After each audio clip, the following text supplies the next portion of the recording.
Audio Jungle.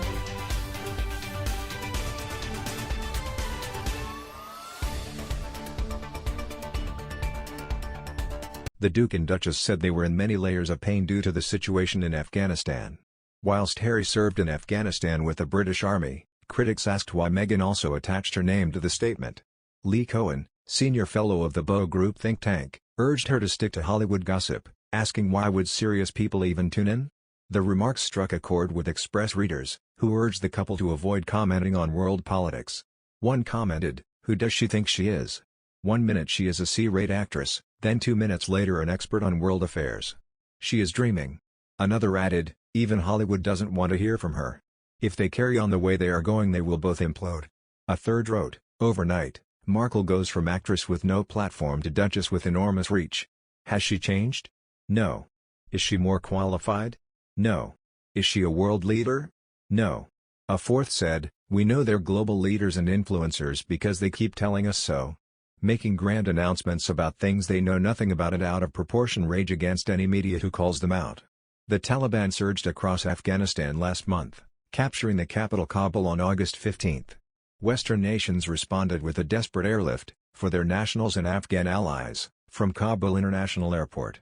Following the Taliban victory, the Sussexes commented, "The world is exceptionally fragile right now, as we all feel the many layers of pain due to the situation in Afghanistan, we are left speechless. As we all watch the growing humanitarian disaster in Haiti, and the threat of it worsening after last weekend's earthquake, we are left heartbroken. And as we all witness the continuing global health crisis, exacerbated by new variants and constant misinformation, we are left scared. When any person or community suffers, a piece of each of us does so with them, whether we realize it or not. And though we are not meant to live in a state of suffering, we, as a people, are being conditioned to accept it. It's easy to find ourselves feeling powerless, but we can put our values into action, together." Meghan and Harry are currently living in California, having stepped back from frontline royal duties last year. The couple's daughter, Lilibet Mountbatten Windsor, was born on June 4. Cohen had said, "I have not seen any reaction from military personnel. Why would serious people even tune into what Ms. Markle has to say on this or any issue except Hollywood gossip?" Interestingly, the Sussexes were careful to avoid mention of embattled Biden, whom they have always lined up behind. I recall that the Biden White House was quick to praise the Sussexes for their courage opening up about their mental health issues through the Oprah interview. Now that Biden has earned the world's scorn for his Afghanistan catastrophe, the Sussexes' coziness with the failed leader is less desirable. Meghan Markle and Prince Harry have been praised for taking time to slow down by a royal author. Omid Scobie revealed that a palace aide had said the couple's work ethic was unbelievable, but due to their many commitments, their work would often become all-consuming.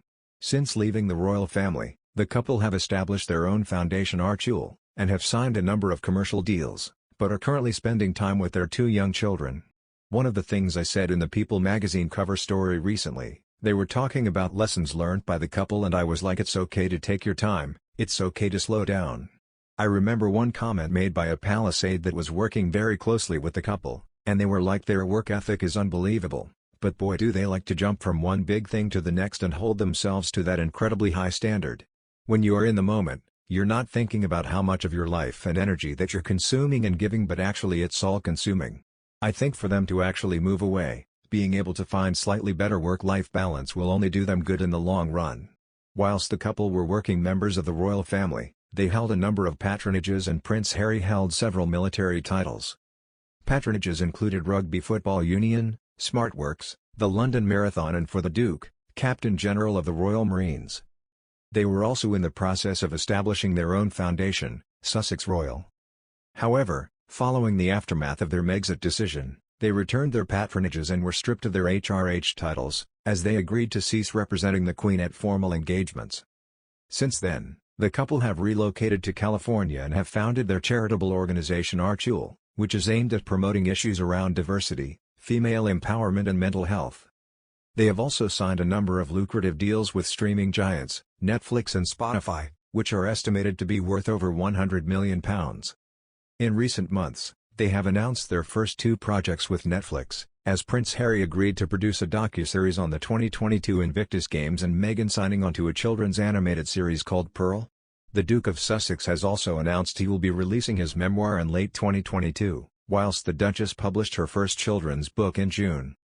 Alongside their media ventures, the couple have also launched a number of initiatives through their foundation Archie, including a fundraiser for the Global Vaccine Alliance, and distributing aid to women and children in Afghanistan.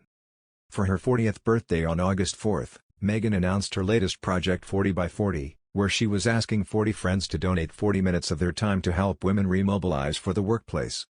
In a statement, she said that women had been shouldering the brunt of the COVID-19 pandemic, and 2 million women in the U.S. alone had left the workforce.